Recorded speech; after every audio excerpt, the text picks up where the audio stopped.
Hi, it's Matt. Welcome back. I hope you had a wonderful break over the recent holiday period. I must admit that I felt guilty taking a few weeks' break from my newsletter, given that I had a solid run of weekly consistency. But then I remembered something a mentor once told me: consistency is something you set on your own terms. For example, consistency for one person might be 52 weekly issues a year, but consistency for me could be 48 issues a year, allowing for some holidays. And I always try to remind myself, hey, life is for living. I've got little kids at home and they're not going to be little forever. So I want to savor those precious moments. Also, sometimes we need to be reminded in this AI age that we aren't machines. So don't pretend you are. What good is a punishing schedule if you burn yourself out and just give up? I encourage you to set meaningful goals that you can do consistently over the long haul. Okay, let's get into today's video, which happens to be a listicle. Who doesn't love a good old listicle? 24 thoughts for a better approach to work in 2024. 1. It's a long way to the top. So we hear a lot about compound interest and the benefits it has.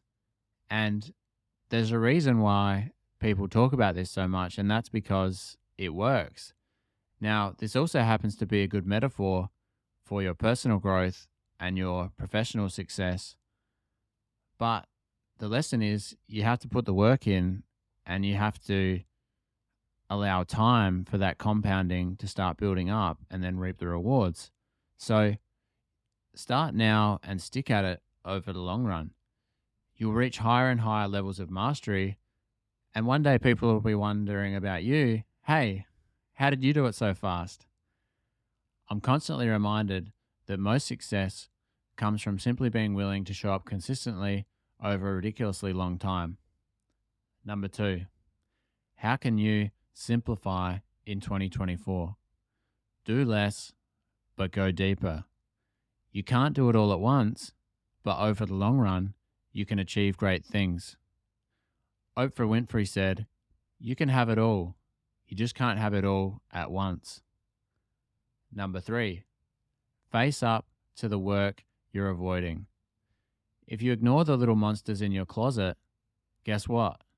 They grow into giant, fire-breathing dragons.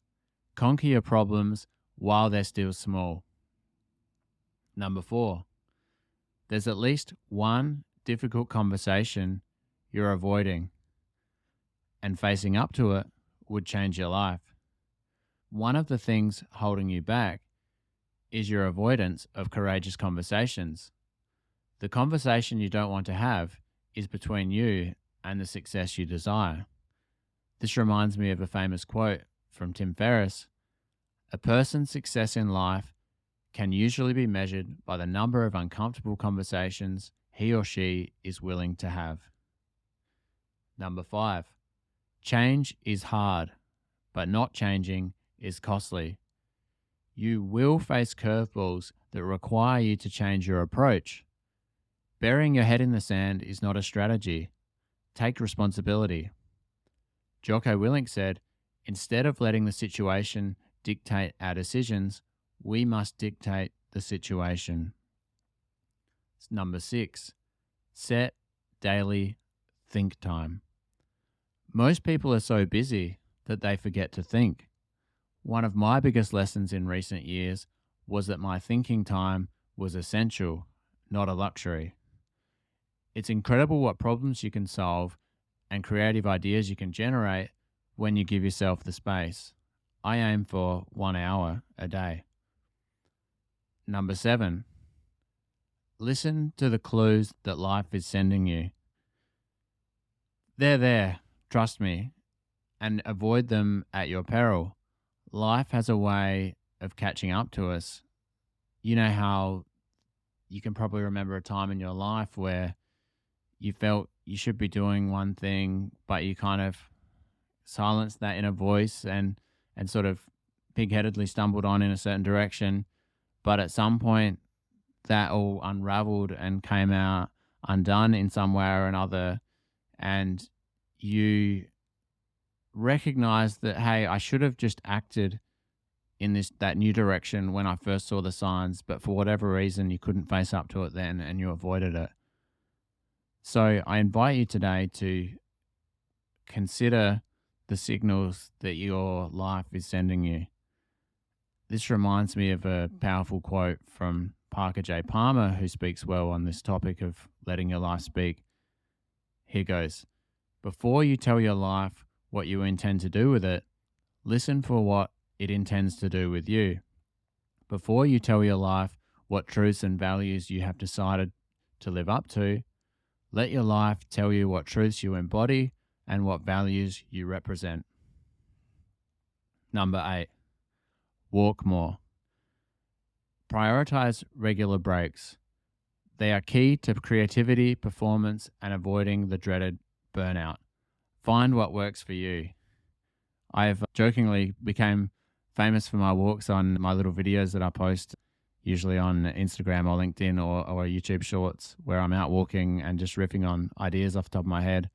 And this kind of has two benefits. One, I'm getting active, I get creative, I get excited, and I start working through ideas, and then they end up being a way that I connect with my audience. And that's just a little snippet of my walks, but I try and do longer ones throughout the day and for different uses. So sometimes you might just want to think, you need to think, or sometimes you might not want to think, you might want to just rest and sort of let things go, maybe focus on the nature around you and sort of breathing and taking it slow. And then other times you might want to listen to a podcast or an audio book, or you might have some extra learning that you want to do. So there's all these different uses for walking, and I can't speak highly enough. I say that it changed my life. It started from when I got a dog, basically, and then it's interesting how sometimes we won't walk for ourselves, but when you've got a little puppy staring at you with its cute puppy dog eyes saying, "Hey, take me for a walk," you feel compelled to get out. So I feel like walking more is something we can all do, and it will have a positive impact on our lives. Number 9, design days you can win. This one speaks for itself. One of my mentors used to say, set yourself up for success. It's amazing how we might unconsciously design days where we can't win. So you don't really have a plan for the day, and then it kind of spirals out of control, and then you beat yourself up at the end. But that's not really fair, because you never really set up a day that you could succeed. Or the other thing that sometimes people do is they forget to do the things that fill their cup and lift them up. So I just mentioned the walking, or it could be meditating, it could be reading, it could be a conversation with your loved one, spending time with your kids. Like, you can easily let those things slip, and suddenly the day feels out of control, or your well-being dips and you're not as happy. And so you know the things that set up a good day for you. Make a list of them. Make them, put them on a post-it note on top of your desk and check them off each day. Design days that you can win, and your whole work life changes. Number 10, stop beating yourself up. That little voice inside can be punishing. You want to tame that inner critic. You wouldn't talk to your friends like that, so why talk to yourself like that? Is it helping? Number 11, get good at imposter syndrome. Quite often people assume that imposter syndrome is bad, but we want to flip that. If you don't experience imposter syndrome, you aren't playing a big enough game. Now, this one was inspired by Rich Litvin, where he has a quote where he says, "Stop trying to get rid of imposter syndrome, get good at it instead."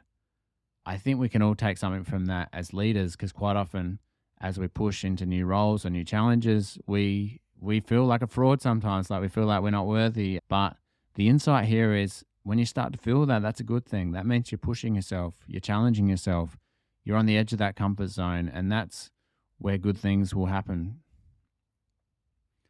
Number 12, how can you make your goals fun and effortless? This was inspired by another one from Tim Ferriss. It's a famous question which he often says on his podcast or elsewhere, and that is, what would it look like if it were easy? Now, quite often we're huffing and puffing around, we're sort of struggling and we're angry and upset, and it seems like the world's against us, and we never really pause and go, hey, like, I have the power to change this situation and how I approach it. And this question is profound. What would it look like if it were easy? Seriously, like just pausing and reflecting on that, you could probably come up with so many different ways that if this process was easy, how would you do it differently? And how much of an impact would that make on your days? So whenever you're feeling stuck or cornered, I invite you to consider that and try and find a new way forward. Now, if you are in the middle of being stuck, it might not be so easy to answer that in the moment. So again, that's where the walk comes in handy, or the meditating, or a conversation with a friend to sort of snap you out of that stuckness, and then approach with that question, what would it look like if it were easy? Number 13, connect more, but simply for connecting, not trying to get something. Now, what comes to mind for me is online, you get bombarded with all these people supposedly connecting with you, but really they just want stuff from you, or they want you to buy stuff from them. So, the cold emails you get saying you need a new website or SEO, or, you get these people contact you on LinkedIn or Instagram saying that they can edit videos for you, or coaches trying to help you in a certain way. And really, they know nothing about you. They haven't even taken the time. There's just some template copy and paste connection that they've sent. That's not real connecting. It's just trying to get something. And that's not a good approach to build your life and business on. So today I invite you to consider connecting, but not trying to get something, just connecting, and see where that goes. Follow your curiosity and be genuine and spark interesting conversations. Who would you love to talk to? So I think that's part of the problem, is that people connect with people that maybe they feel like they have to or they should, but they don't really want to. And I think that shows through in the conversation, even if it's a written conversation over DM. The people can feel that. And then the other side of it is neediness. So people can feel you when you're being needy. There's another famous quote. I'm not sure who it's originally attributed to, but it's, needy is creepy. People can feel when you're being needy, but people love it when you're honest, you're genuine, you're curious. It's coming from a place of admiration and respect. Yeah, who would you love to connect to? And then start reaching out and connecting to these people. And you're not trying to sell them or get something from them. You're not asking them to be your mentor or whatever, but you're just connecting, simply connecting. And the interesting thing about this is that this can actually pay huge dividends around the corner and come back to you in nice ways, even though you weren't trying to do that. So let's say you connect with someone that you admire and you compliment them on something that's positively impacted your life, and not much else happens in the conversation. It's just thank you, But then it could be a few months later, a year later, could be 3 years later, they might have a brother or a sister or a cousin or a friend who needs the work you do. And now they might then refer that person back to you, and it could lead to something positive and fruitful for the both of you. And it's important to note that you're just planting seeds out into the world with not trying to get something. And I really think that's powerful, and I think it's underrated in today's society where there's so many people being needy trying to get stuff online, and this more slow, deep, curious, and genuine approach is, I think it's an underrated superpower that can be used more in the world to do good. That's all I've got to say on that one. But that one's really close to my mind right now, something that I've been reflecting on and looking to consider more as I move forward. Number 14, before you start climbing to the top, check you're on the right ladder. And if you suddenly realize you're on the wrong ladder, it's okay to change ladders and start over. This is your life and happiness, not someone else's. And it's okay to get a part-time job to make your dream happen. I think a lot of people feel shame and unworthiness around changing careers, or maybe they feel selfish, or the idea of taking a part-time job and feels like going backwards. But again, it's your life, your happiness. This is another one dear to my heart because I made the courageous decision to follow my calling into more people development work through coaching and my writing online, doing these videos.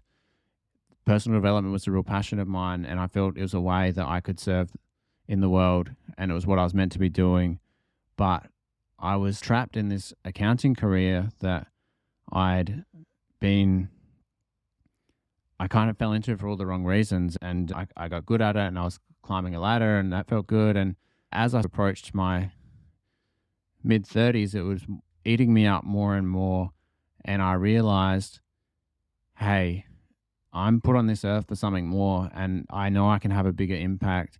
And I think having children really sparked this in me, that I didn't want to be another one of those dead souls just going through the motions. I wanted to be lit with passion and purpose. And yeah, it was hard to make that change, and it's still hard, to be honest, walking away from something and starting over. But another sub tip that I'll add into this is looking through the lens of regret. So I can't remember if it might have been Jeff Bezos or someone said about considering what your 80-year-old self would think.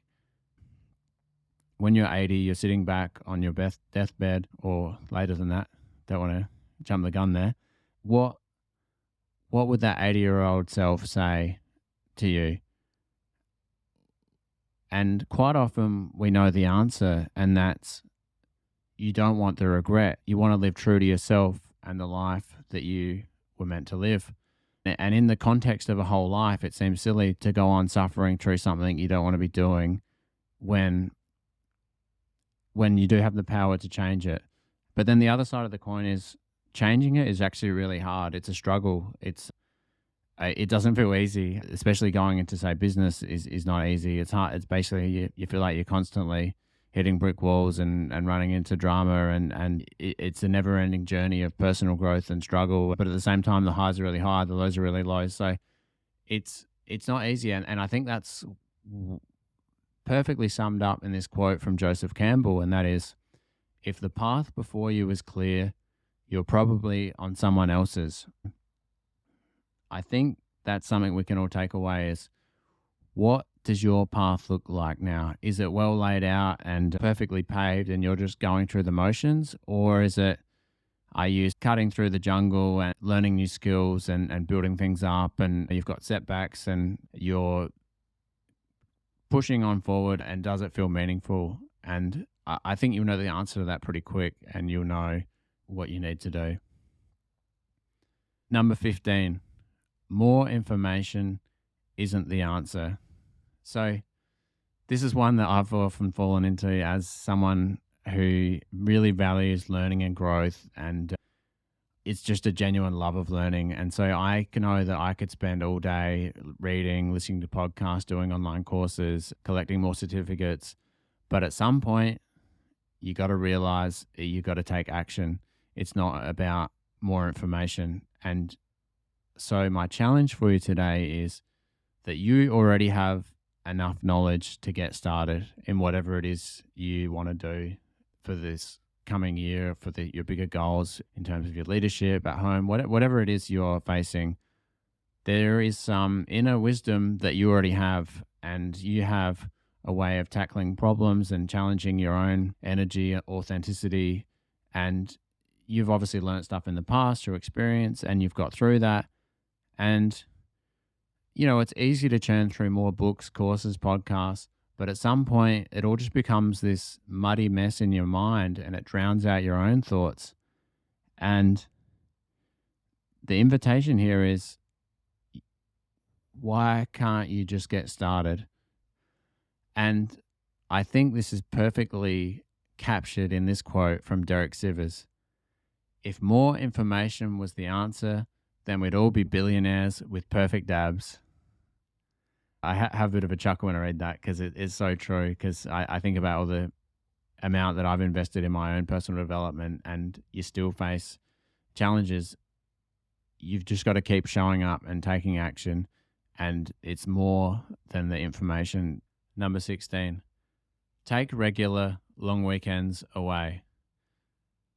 Mini holidays are not only replenishing for the soul, they break you from your rigid routines and allow for new thinking. Every time I have a little break, I mentioned in my last video about this towards the end how a recent holiday really sparked new insights and creativity and clarity on my future direction. It's essential. You got to make space for that, not only for your well-being, but for it enriches your whole life. I've heard some people say what they do at the early in the year is they actually block off all their holidays, long weekends, etc., at the start of the year before they block in all their work.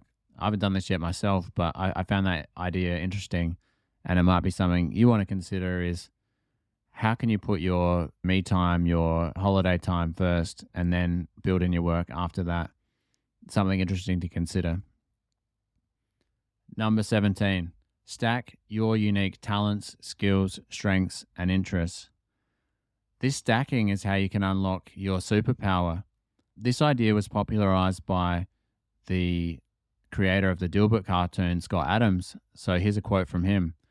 I have poor art skills, mediocre business skills, good but not great writing talent, and an early knowledge of the internet. And I have a good but not great sense of humor. I'm like one big mediocre soup. None of my skills are world class, but when my mediocre skills are combined, they become a powerful market force. You can see how that can work for you. You have a bunch of things that you're pretty good at, maybe not the best in the world. Thinking of a classic example is say let's say you love learning, you read a lot, you write a lot, so you've got a good written skills, and then say you start doing videos like I'm doing here, like you start showing up creating either video, educational videos or trainings, and then soon you start to get pretty good at all this, and it shows up. Even though you might not be the best public speaker, you might not be the best writer or the best learner, when you combine all them together and suddenly you stand out miles ahead of other people, because there's other people that might be the best writer, but they might be totally scared of speaking live. And let's say you could then combine that with a specific interest, like you might be interested in, or in my case, it's leadership and personal development and stuff like that. So you can really go deep into that space and stand yourself out as a leader in the field. I pair this idea with another quote from Kevin Kelly where he says, don't aim to be the best, be the only. And again, that one almost gives me chills. It's like so powerful. You stop trying to copy other people and become like them, like the carbon copy of your heroes. Like lean into what you already have, what your unique abilities are, your skills, your interests. And as you go down that path, over time, you will build a body of work and stand out as the only, because no one else is you. You're a unique person who was born at a specific time. You were raised in a specific era. We've got unique parents. You did certain things, experiences, work as you were raised. And then you have the things that you do now. And when you wrap all that up, it's quite profound how amazing that is, that you're this totally unique human on earth during this time. And so the more you lean into that, the more you can stand out as the only. I'm endlessly excited by this idea, and it's something that I enjoy helping people work towards, finding that sense of authenticity. Number 18, be ruthless with no. So I think this one resonates with a lot of us. we feel overwhelmed, we feel besieged, we feel like we're drowning. And it's really hard to say no. We like to please people. We don't want to let our clients down, our boss down, our partner down, whoever it is. And so we end up saying yes to all these things that pile up. And then you look at your calendar and you're like, oh, I can't do it. And but can't somehow suffer through. Now, what if you made this year your year of saying no first?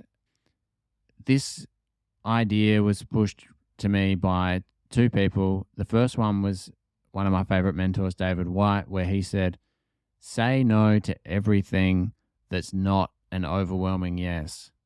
And so that's pretty clear. And straight away that idea prompted me of Derek Sivers, who famously said, if you're not saying hell yeah about something, say no.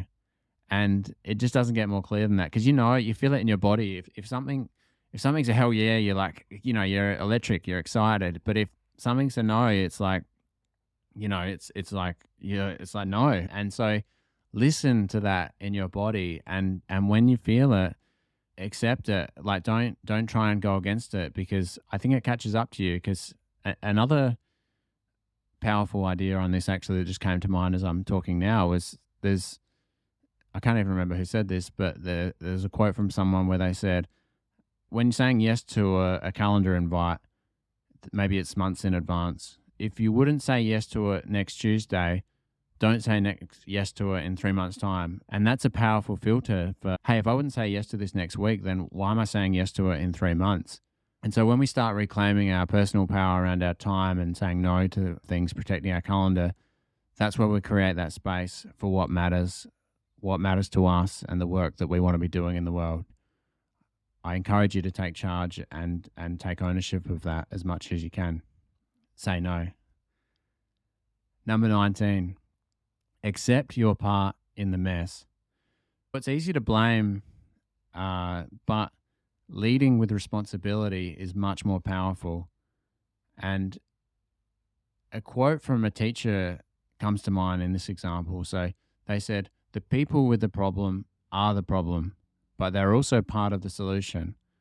Now, this was many years ago, but it still sticks with me to this day, because it's easy to blame and get angry and upset about other people. And it's like, they're the problem, but really, yeah, maybe they are the problem, but we're also part of the problem. And it's an interconnected system with different people playing different roles and interacting. And so you can't just like separate it out as they're the problem, particularly as leaders. We have a part to play in that mess. And so we're part of the solution, they're part of the solution. And so it's not as simple as just like blaming someone. We've got to accept our part in that mess and then somehow come together to find a solution together. And I think as leaders, this is a powerful insight, because you move from that finger pointing to responsible action. Number 20, how can you do less of the exhausting things and more of the wholehearted things? This is an interesting one. This kind of caught me by surprise late last year. I, again, was studying from one of my mentors, the poet David White. And he said this, the antidote to exhaustion is not necessarily rest, it's wholeheartedness. And that really struck me, because I was like, well, hang on, like, if we're exhausted, shouldn't we rest? Like, you think burnout and tiredness, and you think, oh, maybe I need a holiday time out where you just sit on a beach or sleep or read a book or whatever, take time out, downtime. But then as I thought about it, I was like, damn, he's right. Like, it's quite often the exhaustion or that burnout is it's not just because you had a big night and not much sleep. It's like a culmination that all adds up to being exhausted. It's like you're in the job that you hate, or, you've got the manager that's really riding you down, and you've got to face up to these situations and people and challenges that they're just chipping away at you a little bit each day, and it's just zapping your energy and just wearing you down, and you reach a point where you're like, I can't go on. And so the answer to that isn't just taking a quick holiday and then coming back into it again. It's the bigger question of around the wholeheartedness. It's what, and finding some alignment around that. So what are the things that bring you that wholehearted feeling. Like, what makes you feel alive? What fills your cup? What energizes you? And then how can you do more of those? And that's the big insight for me, is that maybe we don't just need a quick bit of rest. We actually need to fully rethink the whole situation and come at it from a place of wholeheartedness. That can be scary and challenging because that means you got to face some big questions and make some big changes. But the long run impacts of getting that right are huge. It's such a positive impact for you and your organization and the difference you're trying to make if you get that alignment and come from a place of wholeheartedness rather than exhaustion.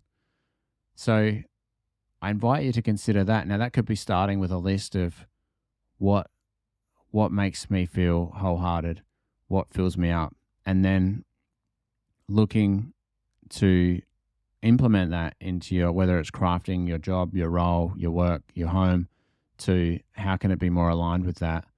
And I think having some open, candid conversations with those that you work with or live with or wherever, and having those honest conversations to say the way we're working isn't working, and if we get this right, it's going to change everything in a positive way. And so this is a worthwhile endeavor to investigate and then make the appropriate changes. I think that's some of the best thing we can do, because when you come from that place of fulfillment, it's totally different and it changes everything for the better. Number 21, it's easy to be busy being busy. It's hard to do what matters. This is something that I've also faced, is particularly as I've changed my own career, is that there's so much to do, particularly in the solopreneur game where you're like a one person business trying to do everything. Is suddenly you're not just, in my case, I was an accountant just doing accounting, but then it's like, oh, now I have to learn, I'm a coach, I've got to get clients, I've got to do marketing, I've got to do sales, I've got to create content, I'm doing a newsletter, I started doing videos. There's like a million things to get busy at. And then so it can be hard to do what really matters. And that, again, I think this is something we hide from because it's challenging to reckon with what is the work that matters. What should we maybe let go of? And a good book to help with this I found is the book Essentialism by Greg McKeown. And I'll just leave you with a quote from him on this top point. Essentialism is not about how to get more things done. It's how to get the right things done. So what are those right things for you? Number 22, writing is the ultimate skill. Now, if you've been following me for a while and my newsletters, you probably realized that I've fallen in love with writing, which is funny because I was always a numbers accounting person for the last 15 years, say, and at school I was never really thought of myself as a writer or anything. I was kind of put off by English class and some bad experiences there.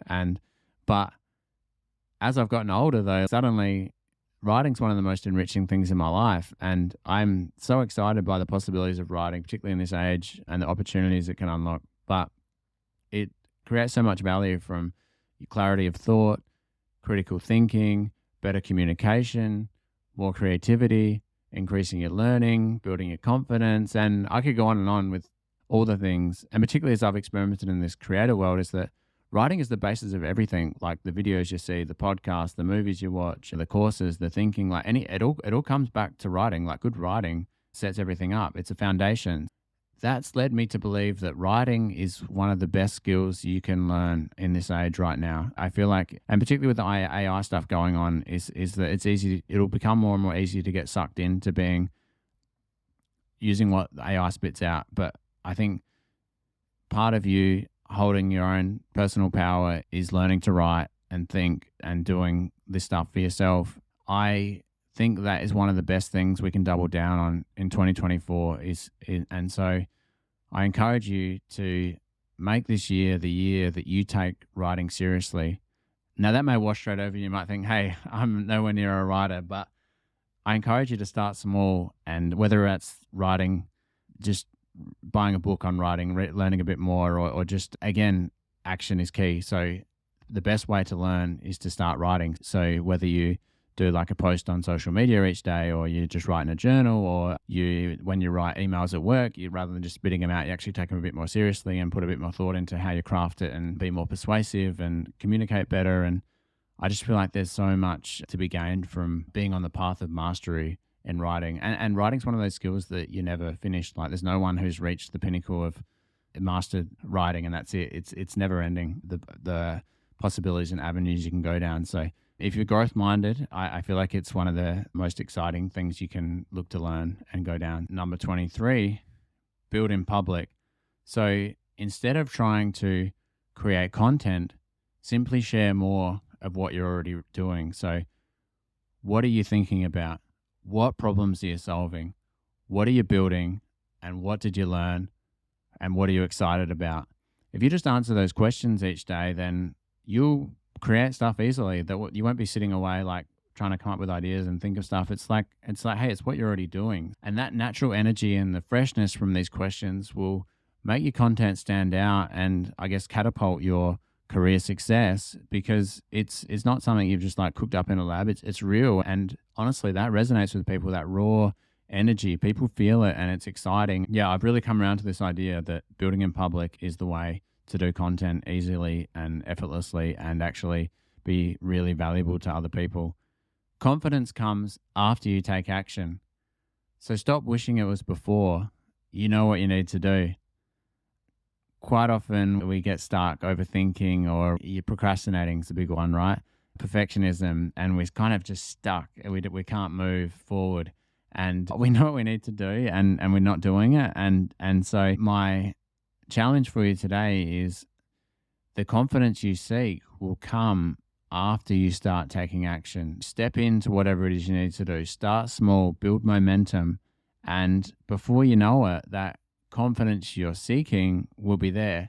Now, the other thing to pair this with is the imposter syndrome point, because as you keep growing and moving forward, you'll still face those inner thoughts around doubting yourself but again, it's a sign that you're moving forward and you're taking on new challenge. And remember, it's all in your head. Quite often I've had times where I'm really judging and critical of myself or doubting my confidence, but then someone else will come along and say, hey, I love that newsletter you did. It was really powerful, or I love the way you show up on video. And so we're our harshest critic. And I know we can see the gap between where we are and where we want to be. And so we might be lacking that confidence, but to other people, they might see you and be like, wow, look how far you've come. Look at what you're up to. That's so cool what you're doing. Keep showing up, keep taking action. And that confidence that you've been seeking, you won't even be thinking about it anymore, because you'll be too busy showing up and doing what you need to do.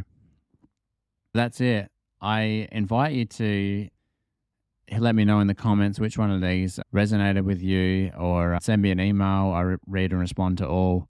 And as a little bonus here on the end, so I've got another one for you. So this is another thing that can change your life. So try and do a week with no complaints, where you don't complain about anything, and just watch and see how that impacts your life. I dare say that at the end of that week, you'll be wanting to do more. People will unconsciously notice the impact of no complaining. It's really is something that can make it a positive impact on the world. Finally, thanks for joining me today. It's always a pleasure showing up here. And if you want to dive deeper, I invite you to join my newsletter through my website at mattkhead.com. And if any of these points resonated with you, it's something you're struggling with, and you would like to explore how coaching could help you or your team move forward in the year ahead, I invite you to consider coaching and how that could help. If you'd like to start a conversation around that, then I'll also put a link below as to where you can book a call. I look forward to joining you again next time. Bye.